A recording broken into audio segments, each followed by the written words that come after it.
What's going on, YouTube? Welcome to From the Top Rope with Andrew Crawford. I'm Andrew Crawford, your boy, the GOAT. Not the GOAT, but I look like a GOAT. Close enough, am I right? I think I'm right. And today on the channel, first off, microphone, so maybe my sound quality's not as, garbage. But today on the channel, we will be counting down the top 10 WWE rivalries ever. A good rivalry in wrestling takes one thing, and that is to make the fans believe that these guys legitimately hate one another. And I mean full-fledged, want the other one to die. And in a lot of these rivalries, that's exactly how I felt, so let's get into it. Number 10, Matt Hardy versus Edge. What happens when real life and WWE meet? Look no further than this. In 2004, I want to say, Matt Hardy got severely injured, tearing his, ACL. And that led to his, at the time, girlfriend Lita traveling more with Edge.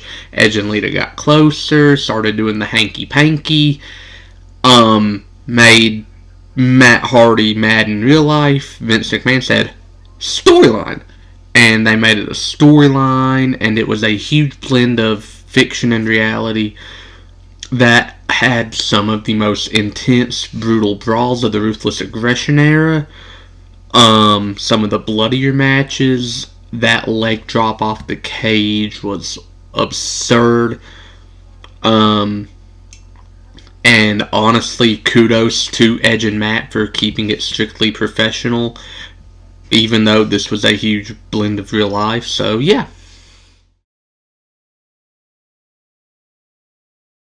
9. John Cena versus Edge. Hello again, Edge. While Edge is my favorite wrestler of all time, and y'all might think I'm being biased, John Cena and Edge is one of, if not the best rivalry of the Ruthless Aggression era. Between the TLC matches, the TLC match, the Long Island Sound brawl where Cena threw Edge into the Long Island Sound, Edge and Cena pulling out wins in each other's hometown, and then fast forwarding to 2009, running it back with their Last Man Standing match, Edge cashing in Money in the Bank. Just everything about this feud was so good. Edge smacking Cena's father in the face, and I loved that. Just everything that Edge and Cena did would make you believe they actually had a major beef with one another, and I love it. I could watch this rivalry, every match of this rivalry, from now till the day I die.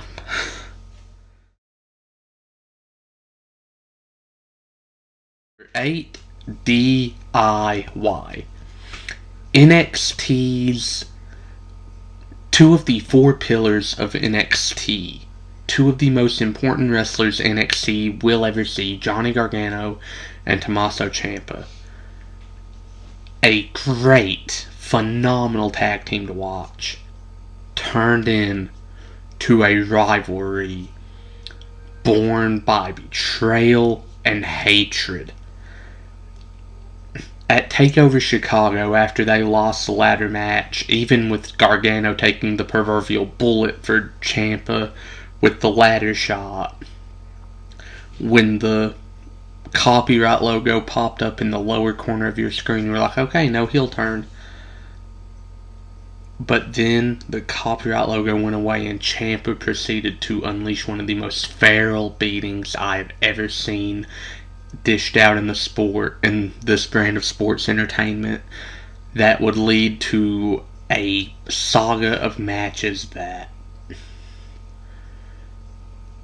mixed the storyline with the in-ring quality so perfectly well, with the knee brace and the crutch both needing to be used, and having already played significant roles in their tag team days, everything Champion Gargano did was some of the best NXT work I think I've ever seen.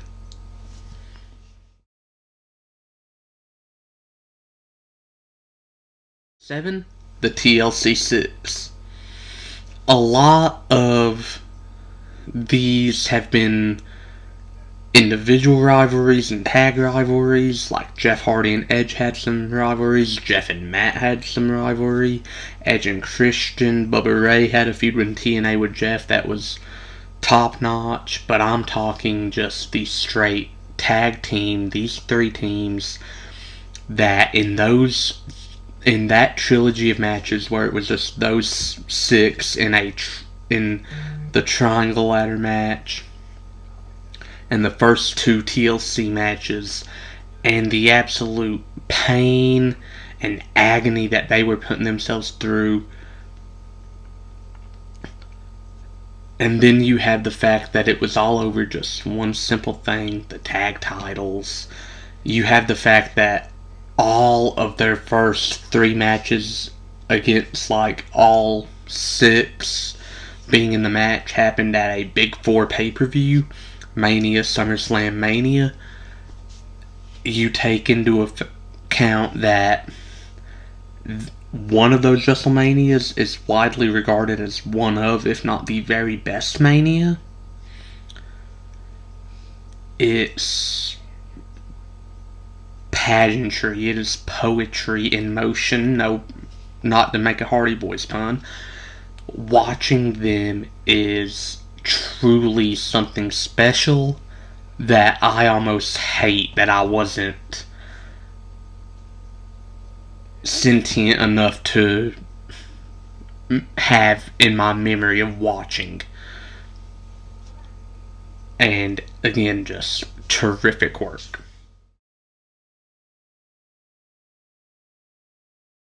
Six, the Bloodline versus Sami Zayn and Kevin Owens. This rivalry is what made you think Sami might beat Roman.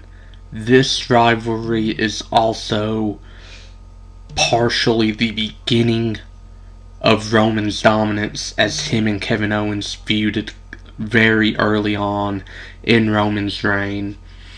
But this is pageantry, and to explain how bordering on perfect that what Roman, Jimmy, Jay, Solo, Sammy, and Kevin, and Paul Heyman did is, or was, would take a 2-hour video. It would take so long to just explain how beautiful this storyline was. But let me just say, no recency bias, maybe one of the best storylines ever, but of course it also kind of ties in with 5, the Bloodline Civil War. I was at the SmackDown where Jay chose his brother over Roman and Solo. Watching Jay basically tell Jimmy how much he was sick of being in his shadow, following him saying, "You're out," and "I'm out too," and super kicking Roman Reigns, leading to that match at Money in the Bank, where for the first time since December of 2019, Roman Reigns was pinned by Jey Uso, leading to the SummerSlam bout between Jay and Roman, which is overhated, honestly. I thought it was kind of fun. Leading to just Jay leaving WWE, finally branching out on his own and finding his path with the Heat stuff that is so over with the crowd. And genuinely, whenever I watch any of this back and I think about what it's led to, I just sit back in the cut and I'm like, I got to see this. This, I think I am personally living through the greatest era in professional wrestling history right now, and I love it.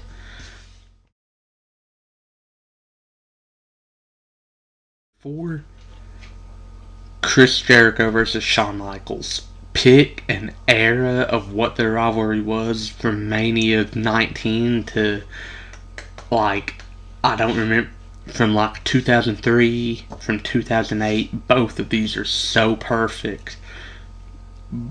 That Mania match at WrestleMania 19 is one of, if not my favorite matches ever, because I love just everything about it, from Jericho trying to copy Shawn with the sweet chin music here and there, and just the brawling, and how genuinely, while they wanted to win, it was obvious they wanted to punish each other. And then in 2008, the more strategic, when Chris Jericho punched Shawn's wife. But before that, Shawn faking the knee injury while Jericho was the referee. And then just the ladder match at No Mercy, the match at the Great American Bash a couple months prior, where Michaels bled like a stuffed pig to the point where it was almost uncomfortable to watch. Everything that Shawn and Chris did to each other in the Ruthless Aggression era is what makes me love it so much more than the Attitude Era. 3. Triple H and Shawn Michaels, you know them as DX, but in 2002, all the way up until 2004, they were bitter rivals, putting on classic matches that made you think, these two hate each other now. Like, watching this is genuinely, if I didn't know any better, I would be concerned that they were breaking all scripts and just trying to kill each other. Between their unsanctioned match at SummerSlam, to the 3 Stages of Hell match at Armageddon, to 2003, you fast forward, they didn't really do a whole lot against one another, but their Last Man Standing match at the Rumble, their Hell in a Cell match at Bad Blood 2004, that went for nearly 50 minutes, that rivalry that spanned for legitimately almost 2 years is something I can only call amazing. You know, I don't have the words for how much this rivalry means, because it is legitimately what has fueled so many tag team breakup rivalries, because this is the first, and if I'm being honest, I think so far, one of only 2 times that they have gotten a tag team breakup rivalry absolutely perfect. D-Generation X is the greatest tag team breakup rivalry of all time. 2. Rock vs. Austin. 3 Mania matches against one another, with Stone Cold winning 2 and Rock winning 1. Their last one, but winning 1. And all of that's nice and dandy, but what really separates this rivalry is the fact that any time that these two were in a ring together, or even face to face backstage, you were kind of just sitting there begging, like, stunner, stunner, stunner, rock bottom, or like brawl. You know, at WrestleMania 27, when Stone Cold showed up and him and The Rock had like a half a second stare down backstage, you're almost begging, start brawling. For no reason, start brawling. You know, but then you look at the matches they had at 15, 17, and 19, and you're like, this is nuts. And not to mention the 3rd best video package in wrestling history, that My Way or the Highway video package between Rock and Austin, is something to truly behold. and it is something that I don't know if we'll ever see again, except we've already seen one rivalry that tops it tremendously.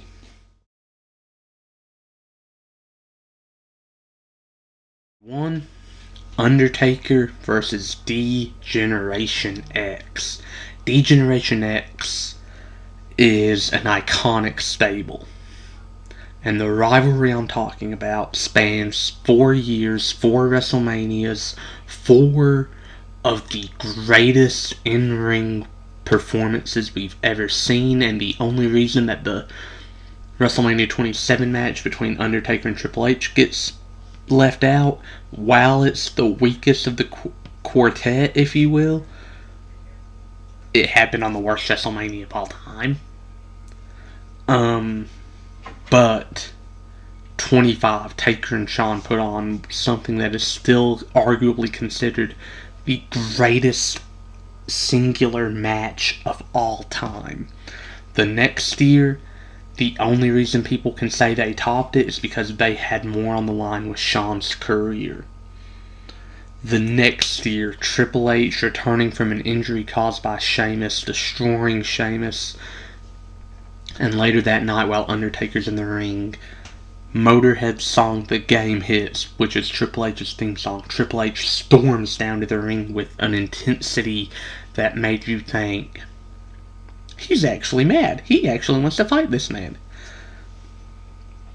And then WrestleMania 28, Undertaker's fury over not being able to walk out after WrestleMania 27, demanding another match.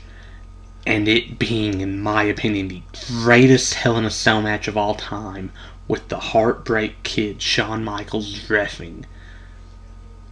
Genuinely, I do not think there's a better story that's ever been told in a wrestling ring, and I don't know if there will be ever again. And that's the video. Did you like it? Did you love it? Did you hate it? Tell me about it in the comments below. I'm Andrew Crawford. Don't forget to like, share, and subscribe. And stay tuned next time when I do a best one-off entrances video. The entrances where they only did it once, but it was still really cool. With that being said, I'm Andrew, and see you soon.